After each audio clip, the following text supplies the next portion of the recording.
And if there was no interest on loans, actually you wouldn't need to get into that dark place of feeling like there was no way out, would you? If there was another thing that's in the law is no profit on food, I like to imagine what that would be like in our society as well. Imagine that. You're walking around the supermarket and there's no profit on food.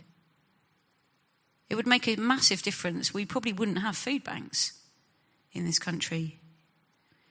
I mean, obviously, I'm just skating through, and I recognise there are different arguments for why we might not do these things. But I'm just saying that God built compassion into the heart of the law. That actually God was concerned about poverty. He said in the law that wages should be paid on time. And one of the things that's really, really beautiful in the law of God is that there were two kind of occasions that would come around regularly. One of them was the Sabbath year, every 7th year, where every debt would be cancelled. And in the year of Jubilee, every 50th year, not only would your debts be cancelled, but if you had to put yourself into slavery with another family, if you had to do that to survive, you would regain your freedom. Not only that, you'd be given back the land that had belonged to your family. So if you'd had to give that up to survive or move away from it to survive, you'd be given it back. It's absolute grace built into the heart of the law, because what this meant is the rich couldn't go on getting richer and richer and richer at the expense of the poor, but also the poor could never ever be in a hopeless state. Because you would know you only had to wait for the Sabbath year or the year of Jubilee, and it was like God would press this massive reset button. And it wasn't just that you were then given your freedom or told you could return to your land or had your debts cancelled so you start from nothing again. Actually, what God said is when you release people, when you send them back to your land, when you cancel their debts, supply them liberally from your flock, your threshing floor and your winepress. So it wasn't just, go and hope they make a better go of it next time around. It was no, supply them liberally with everything they need so that they can live and flourish and thrive. Compassion was built into the very heart of the law because it's based on who God is. And so he wanted his people to reflect him to those around them. And obviously we see this in the life of Jesus too. In Matthew 9, it says that when Jesus saw the crowds, he had compassion for them because they were harassed and helpless like sheep without a shepherd. Compassion characterized Jesus and was actually a hallmark of his interactions with people, not just with individuals, although it's definitely there, you can't miss it there, but also with crowds. Even a few chapters on from that in Matthew 14, Jesus has just found out that John the Baptist has been killed. And it says there that Jesus withdrew to be on his own. He wanted to go and be on his own. He's grief-stricken. He's just heard that basically someone that he knew and loved had had their head chopped off. He wants to get away, wouldn't you? If you were in those circumstances, you'd want to withdraw. But it says that the crowds followed him, and then it says, and he had compassion on them and healed their sick. Then he went on to feed 5,000 of them. And actually, even in his grief, even in needing time on his own, Jesus is characterized by this deep sense of compassion towards other people, rather than just wanting to, take care of himself. I love this thing that Jesus says in Luke 6, verse 36, where he basically says to those listening to him, be merciful just as your Father is merciful. So we've got this God who primarily identifies himself as a compassionate and gracious God, a merciful God. And then Jesus here says to the people listening to him, be merciful just as your Father is merciful. So there's this wonderful invitation to us, actually, to be like God in these things, to be merciful, to be compassionate.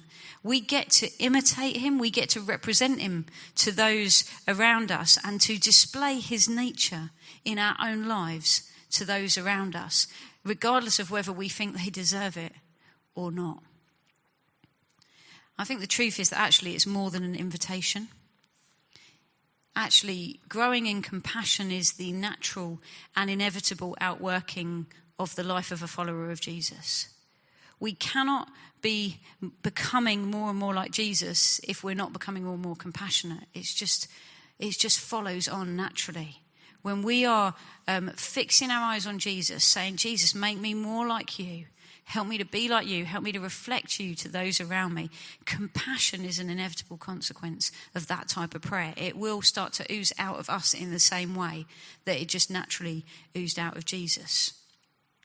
In Colossians 3, the Apostle Paul tells us that as God's chosen people, holy and dearly loved, we're to clothe ourselves with compassion. The foundation for it is actually in who we are. It's the fact that we're God's chosen people, that we've been made holy and we are being made holy and we are dearly loved. We are the recipients of such astonishing compassion.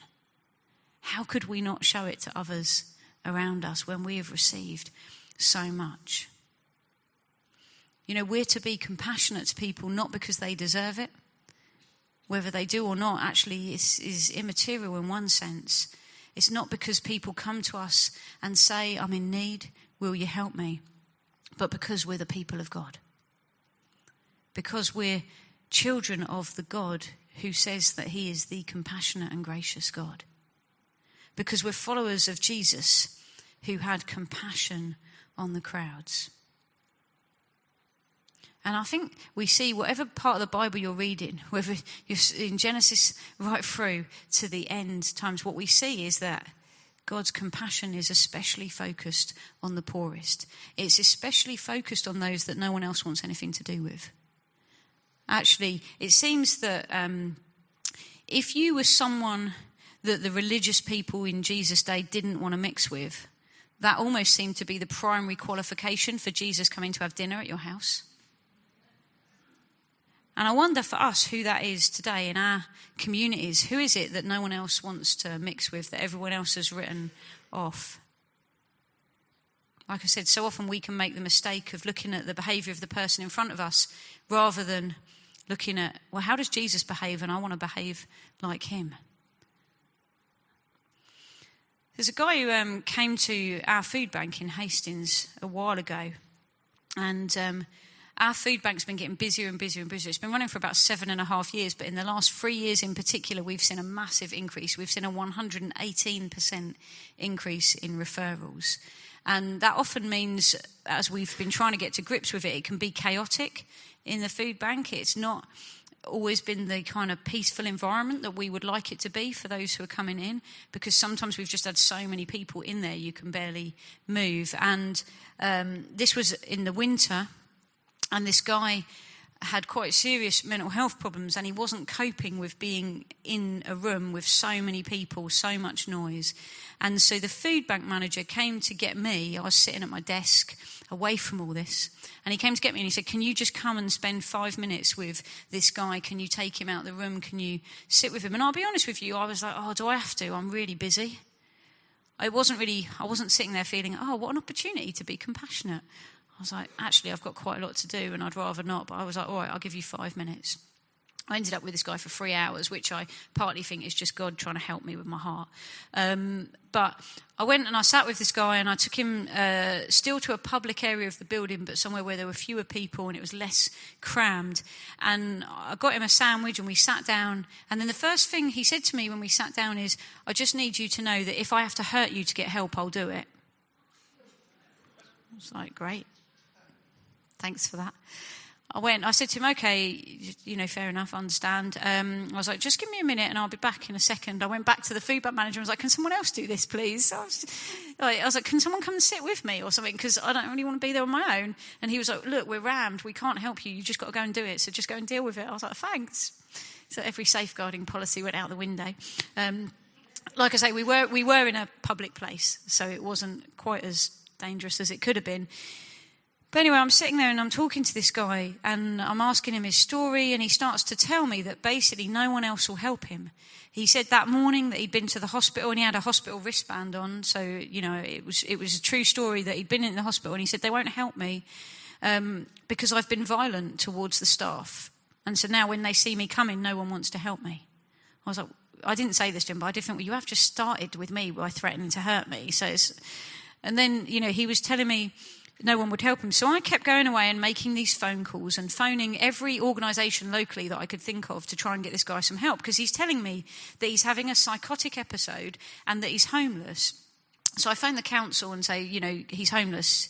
You've got a statutory responsibility to find him accommodation. And they're like, no, we haven't. We know him. He's not eligible. Nothing we can do. And the woman I was speaking to, I know her well, she wasn't being unkind. She was just like, we have fixed parameters and he doesn't meet the criteria, and therefore we literally cannot help him. She said, if the temperature drops below freezing for 3 nights in a row and we reasonably believe he slept out in it, then we have to help him. I was like, he'll die, because he was in jeans and a hoodie. She said, I'm really sorry, there's nothing I can do. Other organisations, I phoned some charities, I even phoned the police, where we've got good contacts as a church, and everyone was either telling me they knew him and they wouldn't help him because of how he treated their volunteers or their staff in the past, or they couldn't help him because he didn't meet certain criteria. And I realised through this 3 hours with this guy trying to get him help, if the church won't help him, then he has no hope. If we turn him away because he threatens to hurt us, or because he's chaotic, or because, he's got more complex needs than we know how to deal with, he will get no help anywhere else. We have to help him because we're the people of God, and we're the ones who, when everyone else has run out of compassion, or when everyone else says our system won't allow compassion, we have to be the ones who rush in and demonstrate the character of God to people. Otherwise, they will have no hope. Some people in church life, I get to speak in a lot of churches on subjects like this, and often I'm asked a question, which is, well, surely this is just for some people and not for others. Surely, this is just some Christians are called to care for the poor and a special gift of compassion, and others aren't. But what I see in the Bible is that compassion it's not like youth work. Youth work is something that, if I'm honest with you, we've got some wonderful people in my church who do youth work, and I am really glad they do it. I am. I'm just being honest with you. I am really glad they do it so I don't have to. But you know what? Care for the poor, compassion for the poor, is much more like worship. Which is, if I stand here and tell you, yeah, I'm a Christian, but I'm not called to worship, you're all going to throw things at me, right, and tell me that I'm wrong. Because some are especially gifted to lead us into worship, but we are all called to worship. And in the same way, some are especially gifted to lead a project that helps the poorest, or just seem to have a limitless resource of compassion and can lead us into it. But none of us can sit here and say, I'm not called to this, because it's part of just following Jesus. We see in Matthew 25, Jesus actually says it's an indicator of how well we know him.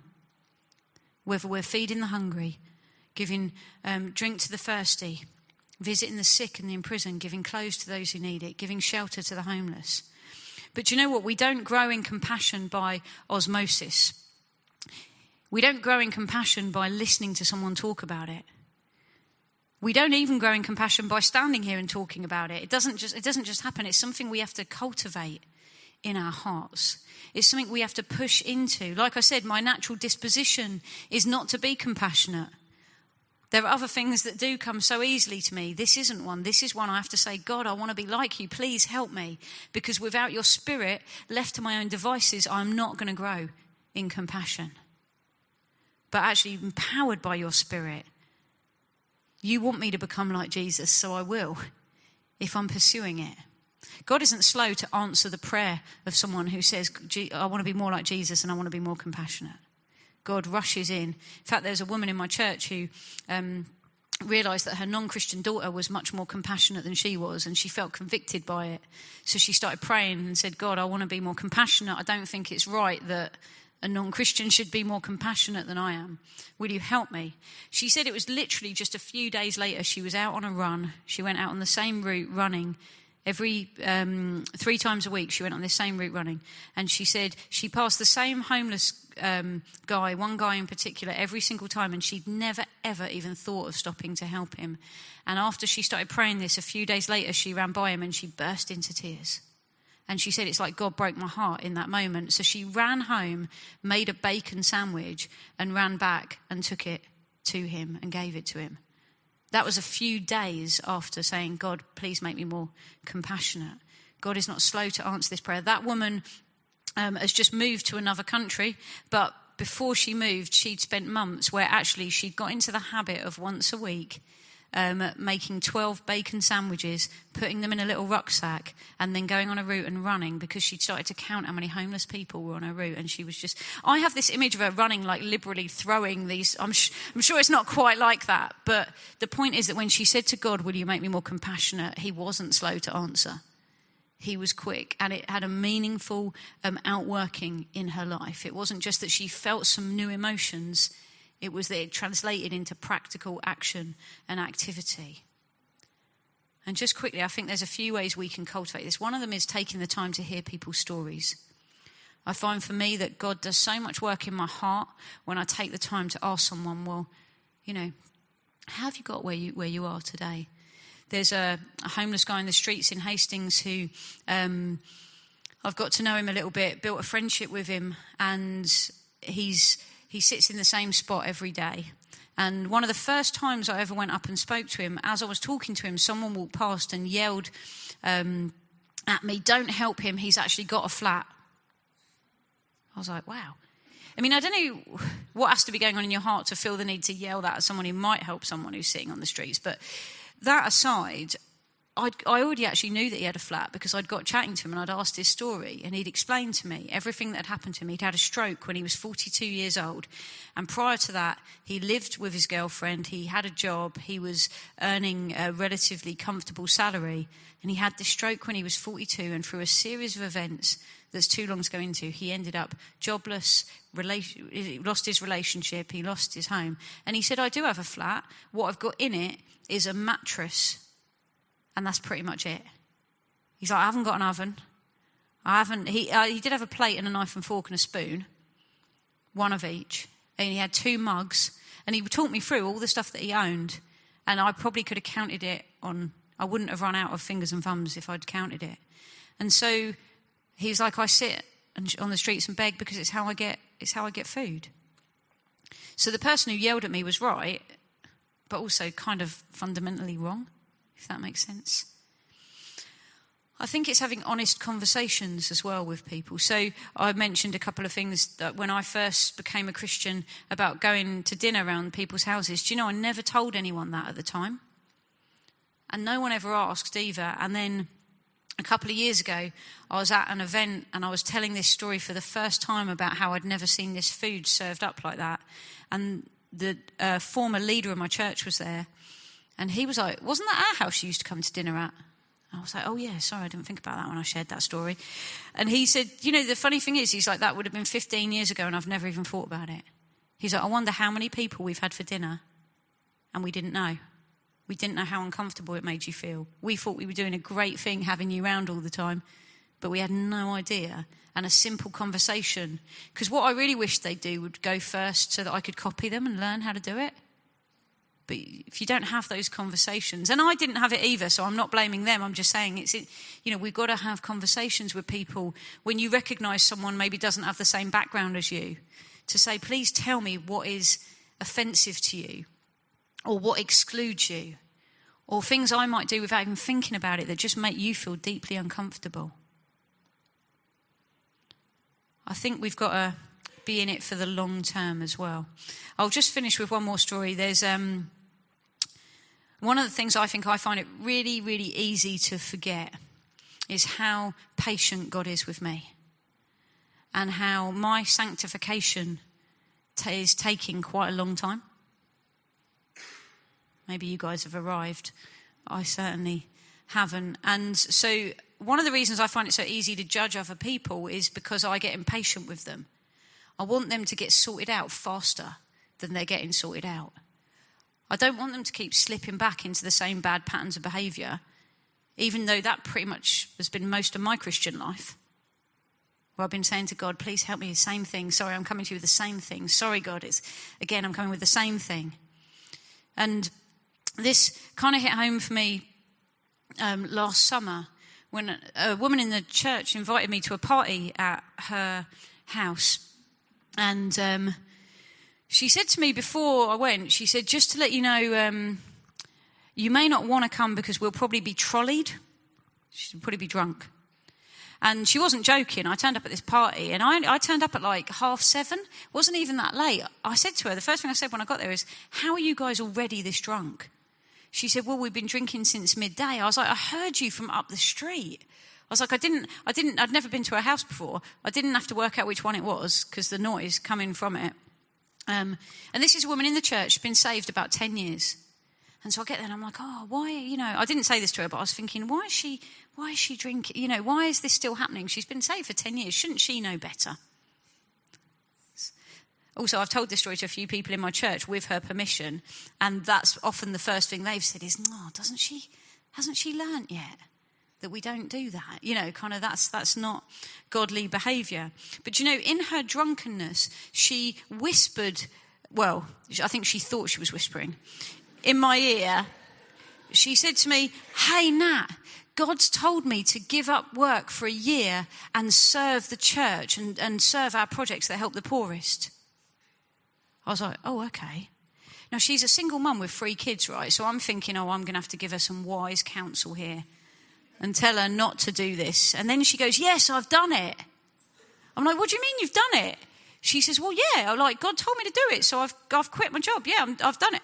I'm like, what do you mean you've done it? And her answer was, again, well, God told me to do it, so I did it.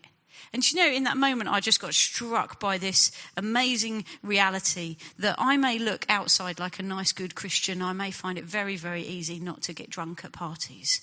But actually, would my heart be so fast to obey God in something so much more radical? And do you know what? She did it. She worked for our church for a year, voluntarily. She volunteered for a year. And I thought, this is great. I'm going to get hold of her. I'll disciple her. This will be wonderful.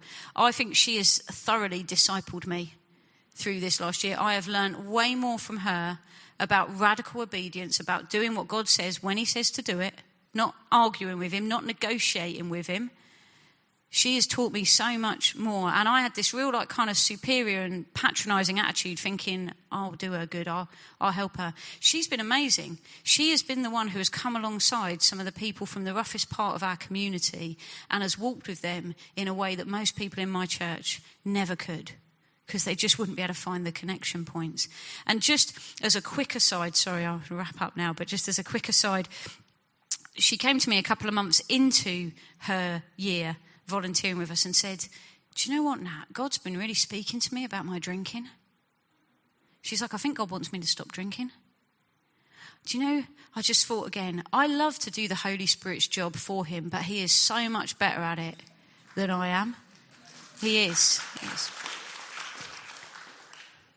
I'd love us to pray. Actually for me, compassion is so much a heart issue. The biggest obstacle to me being compassionate to people around me isn't their behaviour, it's my own heart. So I wonder if we could maybe the band could come back up, but just while they're doing that, I wonder if we could just take a couple of minutes to just quietly reflect on our own. God, you have been so compassionate to me. Do you want me to grow in this? Can I be more compassionate? Who could I show your compassion to in this way? Let's just spend a couple of minutes just letting God kind of search our hearts and reveal things to us and ask him to make us more like Jesus.